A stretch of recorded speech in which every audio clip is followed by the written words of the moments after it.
prominent progressive political commentator and ex-Obama communications director has put centrist media on blast for grading Republicans on a curve in the aftermath of the debt ceiling deal negotiated between President Biden and Kevin McCarthy. Intrigued? Then click that like and subscribe and enjoy the video.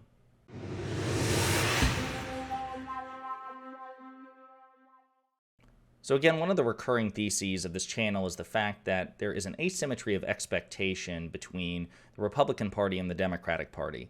It's incredibly frustrating, and it makes the Democratic Party's job infinitely harder when they're graded on a higher set of expectations and metrics and parameters than the GOP, who enjoy already numerous, almost incalculable systemic and cultural advantages in the United States. So this reflex of certainly the right, but many on the left and in the center to basically give Republicans a pass that they would never give Democrats for is incredibly frustrating.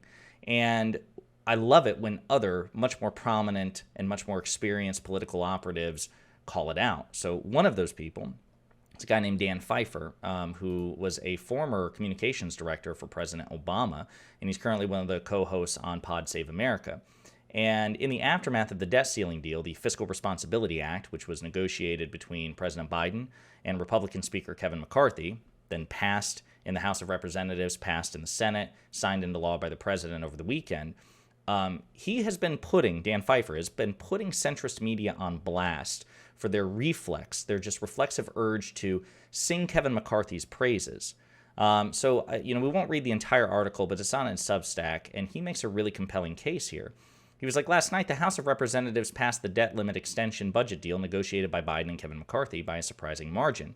On the one hand, the bill prevented the first ever default in U.S. history and avoided a potential global financial collapse.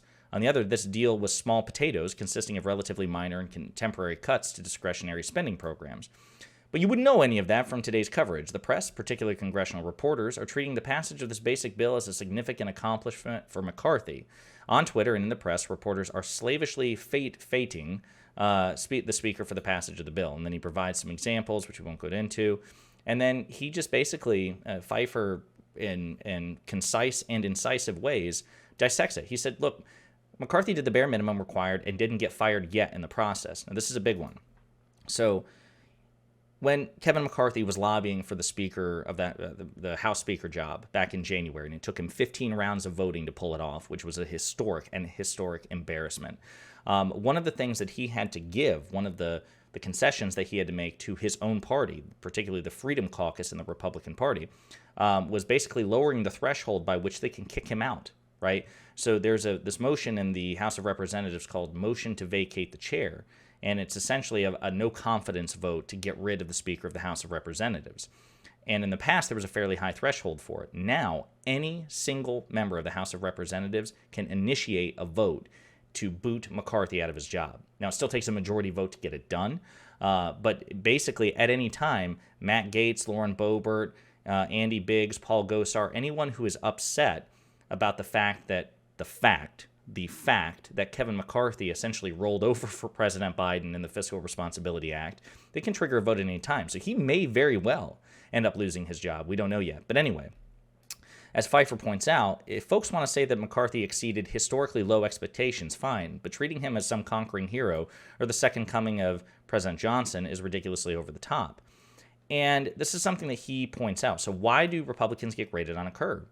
And essentially, he says political media prizes balance over accuracy. They'd rather be seen as objective and nonpartisan than correctly detail what's happening in politics. Because, of course, as Stephen Colbert famously said a decade ago, reality has a well-known liberal bias. The facts tend to favor Democrats, President Biden, and the left as a whole compared to the right. In a world where the Republicans cavort with Nazis, enable Trump's crimes, lie with impunity, and generally enjoy watching the world burn, the media has to go out of its way to say nice things about Republicans.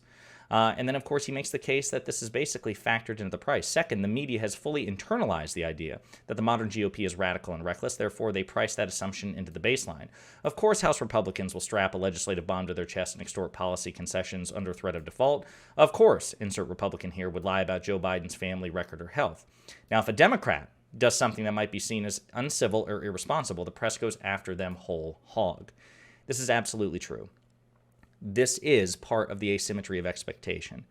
And again, the stakes are incredibly high. This is not politics as usual. The Republican Party has become an openly, nakedly, bad faith, disloyal opposition party with no limiting principle.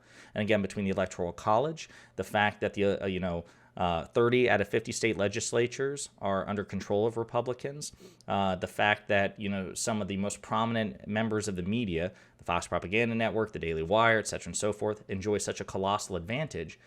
The GOP already has their advantages. We don't need to make it worse by, out of some sort of reflexive and irrational need to balance the scales, grading them on a curve. It is irrational, it's dishonest, and it's incredibly dangerous. So kudos to Dan Pfeiffer for calling it out.